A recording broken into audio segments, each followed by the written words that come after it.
is WMBD News on the Record. Good evening and welcome to WMBD News on the Record. I'm Shabnam Dinesh. It's where local leaders get candid and big issues get broken down on the record. A new Illinois law is taking on the powerful middlemen blamed for rising drug costs, pharmacy benefit managers.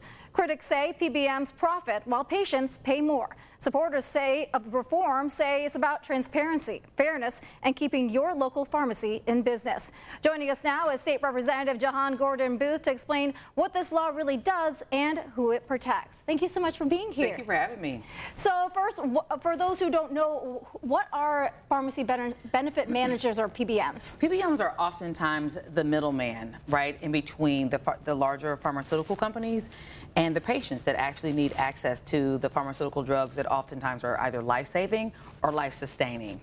Right, and so they're at the center of this law. I mean, Yes. What kind of resistance did you face from the PBM or insurance lobbies? I know they've come out against it. Yes, the PBM work has actually been around for a number of years, and obviously, anytime you have a vested financial interest in any particular sector, particularly this sector, which is a multi-billion-dollar industry, you are always going to get pushback from folks that stand to lose, right? I mean, the people that are operating as middlemen in this space, they're making a significant amount of money in this regard, and then those revenues that they're making are then being passed on to the patients, and so.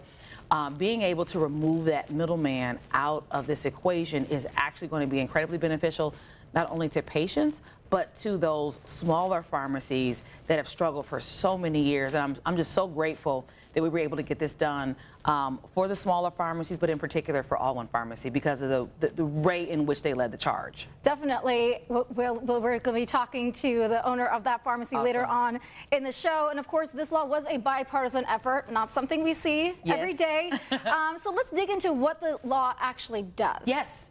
So it reduces barriers in terms of being able to get access to drugs. It increases transparency by requiring far more disclosures from the pharmacy industry than what we have seen before. And those things that anytime you want to create changes within a particular system, you know, they always say the best disinfectant is sunlight.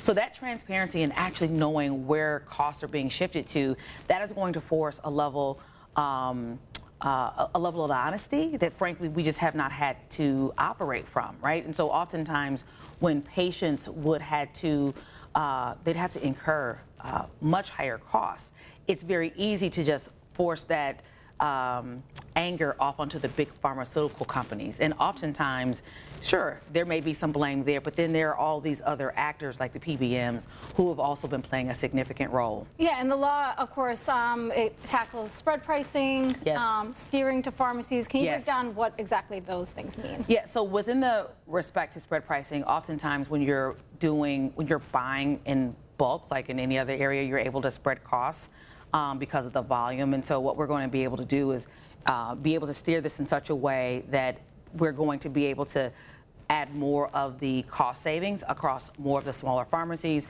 What we're also doing with respect to how we're going to be able to get this implemented is there's a $25 million grant agreement that we are backing from the state to ensure that this is going to work in the manner in which we assume. Obviously, anytime you pass legislation, you hope that it's done right off the bat. But we know that there are hiccups at times. So we wanted to ensure that what we are committing to people that we're going to be able to get done, that they're actually going to be able to feel some of those savings and that we're able to protect some of the smaller pharmacies in the meantime as well. Certainly. The bill is just chock full of different provisions. So do you think this is just the beginning? Do you think it's a model for other states or even something Congress should look at? 100%. Congress needs to take a look at what it means to make prescription drugs far more affordable. I don't know about you, but I know that in my daily walk, life is just more expensive than it was 5-6 years ago. You don't necessarily want to curb back, but there are things that we can and do curb back on.